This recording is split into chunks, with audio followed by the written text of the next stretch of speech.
We all have limiting beliefs and negative thoughts about ourselves. I don't care who you are or where you come from, if you are rich or poor or fat or skinny or tall or short, whatever it is, whoever you are, we all have these gremlins that like to come in and try and take over and bring us down and hold us back. And the thing is, even secure people have these thoughts that come up. But the difference between secure people and people who are struggling with being secure is that secure people know how to keep them at bay. Yes, these thoughts come up. Yes, these beliefs and these gremlins try to rear their heads for everyone. But secure people know how to keep them from taking over and running and ruling their lives. And I'm going to teach you 3 things that they do to keep these gremlins, to keep these limiting beliefs, distorted thoughts, this yucky stuff from coming in and slaying them. Stay tuned. This is one of my favorite things to talk about. If you're new to me and this is the first time we're connecting, my name is Kristina, and I'm a registered clinical therapist, a researcher, a coach, and an online course creator. I have a master's degree in counseling psychology, and I work to help heart-centered go-getters, men and women, break through fear and self-doubt so that they can love and connect with who they are and step into that power. And these limiting beliefs really do try to come in. These distorted beliefs, these negative thoughts like to come in and try to knock us off our game and keep us small and make us feel like crap. But they don't actually have to. They don't actually have to have the final say. They don't actually have to be the thing that governs and rules our lives. We cannot always prevent them from coming in. That's the truth. No matter who you are, we can't always prevent them from showing up and creeping up sometimes when we're least expecting it, but we can keep them from taking over. And this is what secure people do, and this is what they know, and this is how they handle it. And the first thing that secure people do is they ask themselves, when they have this thought, this negative thought, or this belief that's coming in, like I'm no good, or I suck, or I'm a loser, or I'm not smart enough, or I'm not capable enough, or I don't have what it takes, they look at that belief and they say, whose belief is this? Because the truth is, it's not their belief and it's not your belief. Because last time I checked, I have 3 small children, and none of those children were born looking in the mirror when they, even as chubby little babies and thinking, oh my gosh, I'm too fat, I'm no good. None of them, when they were learning to walk, fell on their face and struggled and got bumped and bruised and said, well, it's just too hard. I guess I can't do it. I'm just going to give up, and I'm just not even going to bother trying to walk because I guess I'm just a big loser. I guess I'm just a big failure. That's not the way that we're born. We are born feeling good about ourselves. We are born with the eagerness and the tenacity to show up and get up and keep trying and keep going. And it's other people who have come into our lives and who have either we've absorbed their messages or they have overtly told us those messages. So oftentimes, if your parents or the people who raised you had negative beliefs about themselves and didn't feel good about who they were, you absorbed that. And you started to believe those things about yourself, not even necessarily if they were overtly critical and judgmental and cruel or unkind to you. It doesn't even have to be that your parents were overtly like that in order for you to have these beliefs. You will absorb their beliefs about themselves because you'll think that that is normal, because they are the role models, they are the people that we are learning from. And in some of your cases, you did have parents or a coach or a teacher or a mentor or another grown-up who came into your life and said, you're a loser, you're stupid, you're bad, you're no good. And if that happened to you, I am sorry. You did not deserve that. I don't care what you did not deserve to be talked to that way. And parents do not always get that. They do not always understand that calling a child, labeling a child as bad or as stupid or as, like whatever it is, dumb, a loser, what's going to happen?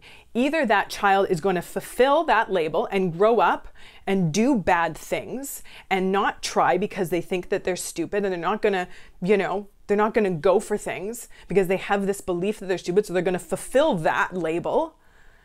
Or they're going to go through life struggling with fighting against that belief. And anytime any kind of vulnerability or shame or anything that they're dealing with comes up, that gremlin is going to show up. That gremlin is going to show up and it's going to rear its head. And you've probably experienced that. Let me know in the comment section below if you've ever had that happen to you, where something someone told you when you were younger became your belief about yourself, that you didn't know that it was their belief, that it was their stuff going on, that it was their things that they were struggling with, that there was their inability to communicate properly with a child that caused you to take on and absorb this belief. So secure people, they ask themselves, is this my belief? Or is this somebody else's belief about me that I have unintentionally and through no fault of my own, because as a child we don't know, that I have absorbed and adopted and that I have taken in, that's not actually mine? And the second thing that secure people do is when that negative or distorted belief comes up, whether it's I'm not good enough, I'm not smart enough, I'm not capable enough, they look at that belief and they put it on trial.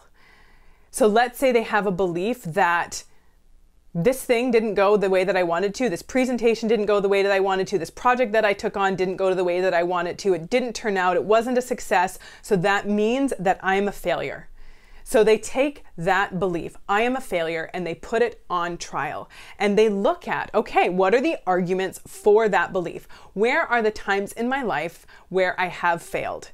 And they look at those beliefs, and fair enough, there probably are other times when that person has failed, where you have failed. And so there are some arguments for that belief, that if I had a failure, it means that I am a failure. But then they look at the other side of it. And they look at all of the times, so they argue the other side of it, that belief that I am a failure, and look at the times where they have been successful, where they have worked and things have turned out the way that they wanted them to, where things have gone well, where they have reached their goals. And they look for that evidence as well. And they say, okay, so I cannot be a failure if I have had all of these successes. So I may have had a failure. Things may have not gone the way that I wanted it to, but it actually, that belief that I am a failure, it doesn't hold any water, because a failure, someone who is a failure as a human being, would not have been able to have all of these successes. So they put that belief on trial, and they acknowledge that, yeah, there are some other instances where this did happen, but there are a lot of other incidences when it didn't. Secure people don't just blindly accept the belief. They put it on trial. They look at it. They take an honest, responsible look at it and decide whether or not that belief actually holds all that much water.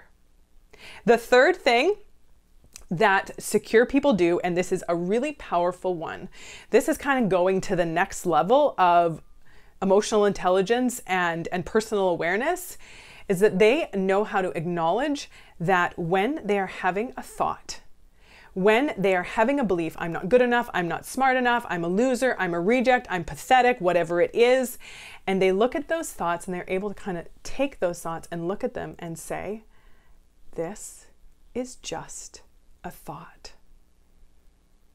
It's just a thought. I am just having this experience of having this thought, these words strung together to make up a sentence that are my thoughts.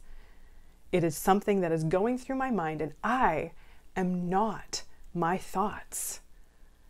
I am the thinker of my thoughts. I am not my emotions. I am the experiencer of my emotions, and they are able to remove themselves and say, this is just something that's coming up.